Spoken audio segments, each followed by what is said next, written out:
హిమాలయాల్లో దాగి ఉన్న ఈ దేవాలయం ఒకరోజు ప్రపంచాన్ని ఆశ్చర్యపరిచే భవిష్యవాణితో ఇంకా నిలిచే ఉంది. అక్కడ ఉన్న విగ్రహం చేతి భాగం ప్రతి సంవత్సరం కొంచెం కొంచెంగా సన్నబడుతోందని చెబుతారు. ఆ చేయి పూర్తిగా విరిగిపోయే రోజు బద్రీనాథ్ దారి మూసుకుపోతుందని ఒక భయంకరమైన పురాణం ఉంది. ఇదే ఉత్తరాఖండ్లోని జ్యోతిర్మఠ్లో ఉన్న శ్రీ నరసింహస్వామి ఆలయ రహస్యం.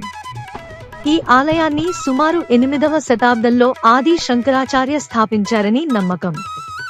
జ్యోతిర్మఠ్ అనేది ఆయన స్థాపించిన 4 పీఠాల్లో ఒకటి.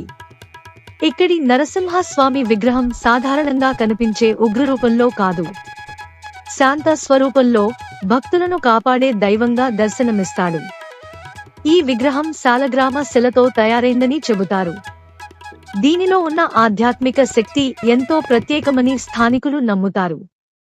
ఈ ఆలయానికి ఉన్న అతిపెద్ద రహస్యం, ఇక్కడి స్వామివారి ఎడమ చేయి క్రమంగా సన్నబడుతుందని శతాబ్దాలుగా చెబుతున్నారు. పురాణం ప్రకారం ఏ రోజు ఆ చేయి పూర్తిగా విరిగిపోతుందో అప్పుడు నరనారాయణ పర్వతాలు కలిసిపడి బద్రీనాథ్కు వెళ్లే మార్గం శాశ్వతంగా మూసుకుపోతుంది. అప్పుడు భవిష్య బద్రీ అనే కొత్త పవిత్ర స్థలం ప్రధాన తీర్థంగా మారుతుందని విశ్వాసం. ఇది వినడానికి కథలా అనిపించినా, ఈ నమ్మకం వల్లే వేలాది మంది భక్తులు ఈ ఆలయాన్ని అత్యంత పవిత్రంగా భావిస్తారు. బద్రీనాథ్తో ఉన్న ప్రత్యేక సంబంధం.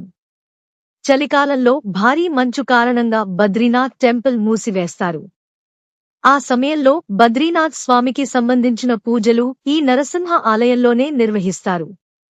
అంటే ఈ ఆలయం కేవలం ఒక దేవాలయం కాదు, బద్రీనాథ్ ఆధ్యాత్మిక శక్తిని కాపాడే ద్వారం అని భక్తులు నమ్ముతారు.